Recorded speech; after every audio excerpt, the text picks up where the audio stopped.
वजूद कितना भी हसीन क्यों ना हो, किरदार बाजी मार ले जाता है। ये लाइन 90 के दशक के उन कलाकारों के लिए है जो दूरदर्शन के जरिए फेमस हुए और दर्शकों के बीच अपने किरदार के जरिए एक खास पहचान बनाई।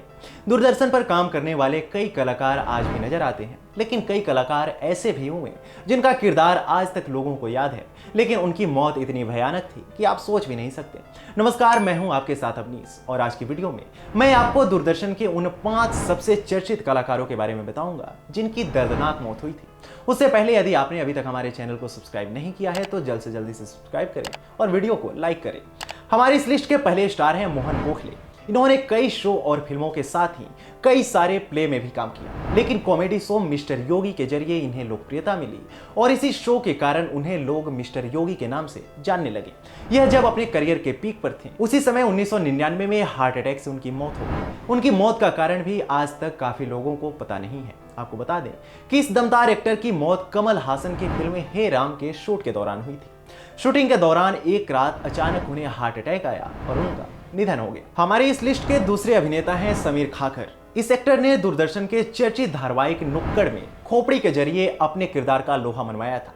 उन्होंने 90 के दशक में कई फिल्मों में काम किया। फिल्मों में काम करने के बाद वह अमेरिका चले गए और वहीं पर जावा कोडर के रूप में नौकरी कर ली। साल 2008 में उनकी नौकरी छूटी और वह वापस भारत लौट आए।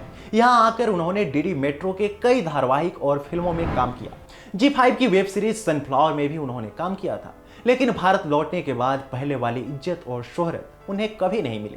उन्हें सांस लेने में तकलीफ की समस्या थी। वे अस्पताल में भर्ती कराए गए और वहीं पर उनकी मौत हो गई। हमारी इस लिस्ट की अगली एक्टर है प्रिया तेंदुलकर। इन्होंने 70 और 80 के दशक में टीवी सीरियल्स में काम किया और अपनी एक्टिंग के जरिए लोगों के दिलों में जगह बनाया, लेकिन आलम ऐसा था कि बड़े पर्दे पर आने से पहले उन्हें रिसेप्शनिस्ट की नौकरी तक करनी पड़ी। उसके बाद वह एयर होस्टेस बनी और साथ ही वह पार्ट टाइम मॉडलिंग भी करती थी। इसके अलावा उन्होंने न्यूज रीडर का काम भी किया। 1974 में उनकी किस्मत पलटी और फिल्म अंकुर से उन्होंने बड़े पर्दे पर डेब्यू कर लिया। उन्होंने मराठी फिल्मों में काम किया और कई फैमिली शो किए। प्रिया को लोकप्रियता 1985 में आए टीवी शो रजनी से मिली। इस शो के साथ ही वह घर घर में रजनी के नाम से फेमस हो गए। इसके बाद उन्होंने हम 5 शो में काम किया और इसी दौरान उन्हें अपने को एक्टर करण राजदान से प्यार हो गया। दोनों ने 1988 में शादी कर ली, लेकिन 7 साल में ही यानी 1995 में इनका तलाक हो गया। इसके साथ ही उन्हें कैंसर जैसी घातक बीमारी ने घेर लिया और 47 साल की उम्र में ही यानी साल 2002 में उनकी मौत हो गई। अगला नाम है एक्टर जसपाल भट्टी का। ये 90 के दशक के मोस्ट पॉपुलर एक्टर्स में से एक थे। दूरदर्शन के लिए वो फ्लॉप शो लेकर आए जो लोगों को काफी पसंद आया और यहीं से उन्हें कॉमेडी वाले एक्टर के रूप में जाना जाने लगा। इन्होंने देश की समस्याओं पर कॉमेडी का तड़का लगाकर लोगों के सामने पेश किया।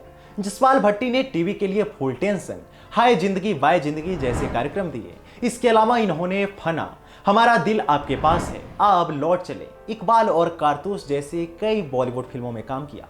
इस मशहूर कॉमेडियन की कार एक ट्रॉली से टकरा गई जिसमें 57 साल के जसपाल भट्टी की मौत हो गई थी। हमारी इस लिस्ट के अगले एक्टर हैं जतिन कनकिया।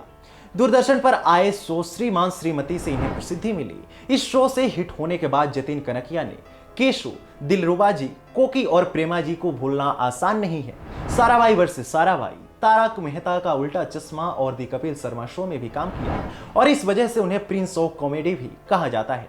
लेकिन सबको हंसाने वाले जतिन कनकिया को कैंसर जैसी गंभीर बीमारी ने घेर लिया और 46 साल की उम्र में उनका निधन हो गया।